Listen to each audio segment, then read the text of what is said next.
Hello everyone. Welcome back to Literature with Nirmal sir. Today we are going to explain the very touching poem from class 11 Hornbill, a photograph by Shirley Tulson, stanza wise and line wise with the word meanings. Let's start. आज हिंदी में समझाने वाले हैं. The cupboard shows me how it was when the two girl cousins went paddling, each one holding one of my mother's hands, and she, the big girl, some 12 years or so.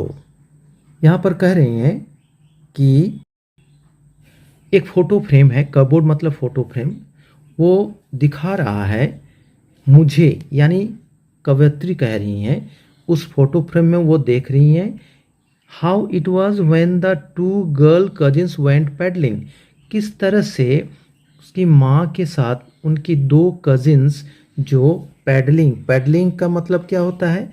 Paddling का मतलब होता है walking in shallow water, कम पानी में पैदल चलना.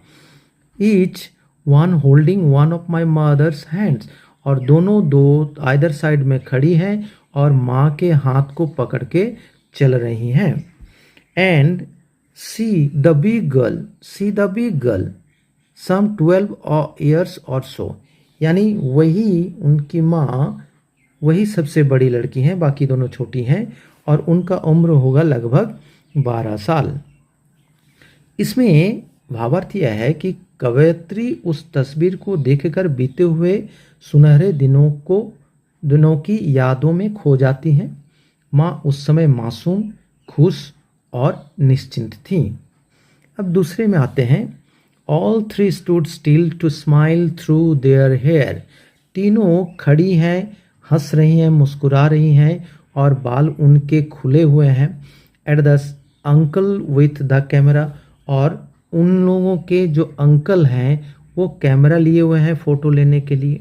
अ sweet face my mother's that was before I was born, और वो कवयित्री कहती हैं कि माँ की जो चेहरा है, फेस जो है बहुत स्वीट है और ये उस समय की है जिस समय मेरा जन्म भी नहीं हुआ है. यानी तीनों लड़कियां कैमरे के सामने मुस्कुरा रही हैं. कवयित्री कहती हैं कि ये उनकी माँ की तस्वीर है जब वो पैदा भी नहीं हुई थी. बहुत सुंदर स्वीट फेस है. और and the sea which appears to have changed less, washed their terribly transient face. यहाँ दो शब्द आते हैं. changed less मतलब बहुत उसका कोई परिवर्तन नहीं हुआ, और ट्रांसिएंट फीट का मतलब होता है, फीट का मतलब होता है पैर, ट्रांसिएंट मतलब टेम्पोररी, शॉर्ट लिव्ड. क्यों टेम्पोररी कहा गया है यहाँ? यानी फोटो फ्रेम में जो दिखाया गया है उसमें बचपन की तस्वीरें थी, छोटे छोटे पैर रहे होंगे और अभी वे लोग बहुत बड़ी हो चुकी होंगी और उनके पैर अब उस तरह नहीं हैं, छोटे नहीं हैं, बदल चुके हैं. मगर ये सी जो है ये चेंजलेस, ये चेंज नहीं हुआ है. इसका भावार्थ यह है कि समय बदल गया, बचपन खत्म हो गया, पर समुद्र यानी प्रकृति वही रही. यह बताता है कि मनुष्य नश्वर है पर प्रकृति अमर है. अब आ जाइए नेक्स्ट में. सम 20-30 years later, she would laugh at the snapshot. See, Betty and Dolly, she would say, and look how they dressed us for the beach. यहाँ पर जब 20-30 साल बाद कवयित्री कहती हैं कि माँ उस तस्वीर को देखकर मुस्कुराती थीं और याद करती थीं कि कैसे वे समुद्र पर गए थे. वो कहती थी कि देखो किस तरह का समुद्र पर जाने के लिए ही खास किस तरह से ड्रेस किया गया है. तो the sea holiday was her past, mine is her laughter, both wry with the laboured ease loss. यहाँ लेबर्ड इज लॉस का मतलब क्या है? ए लेबर्ड लीज और लेबर्ड मतलब एफर्ट देना, यानी एफर्टफुल कंफर्ट. इसका मतलब ईज करना, जो लॉस हो चुका है. क्या लॉस हो चुका है?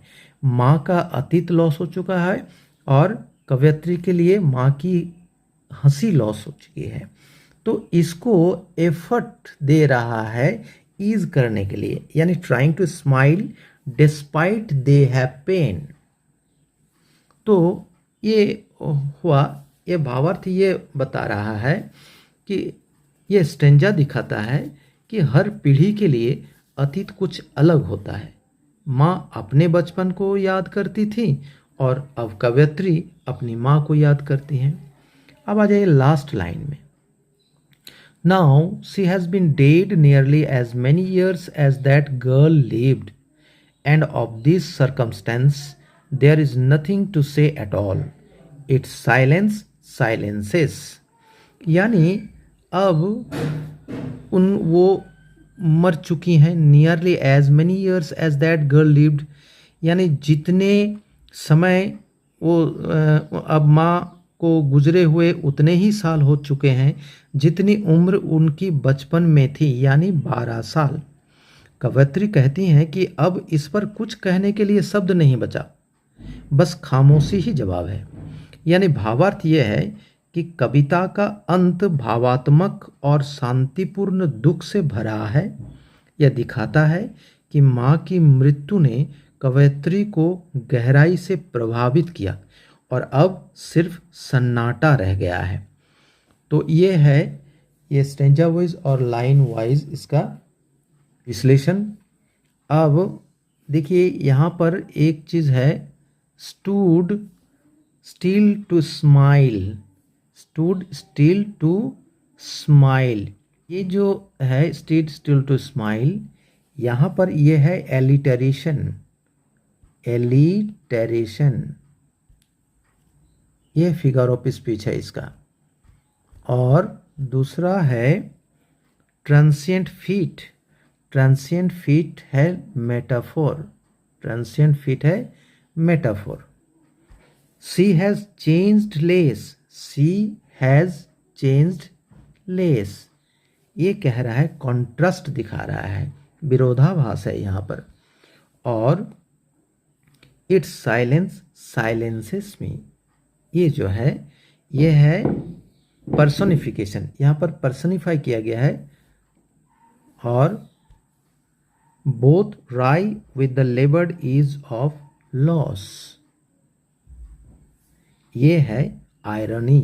तो ये हो गया इसका figure of speech. So thank you for listening. If you found this explanation helpful, don't forget to like, share and subscribe to Literature with Nirmal Sir for more NCERT explanation.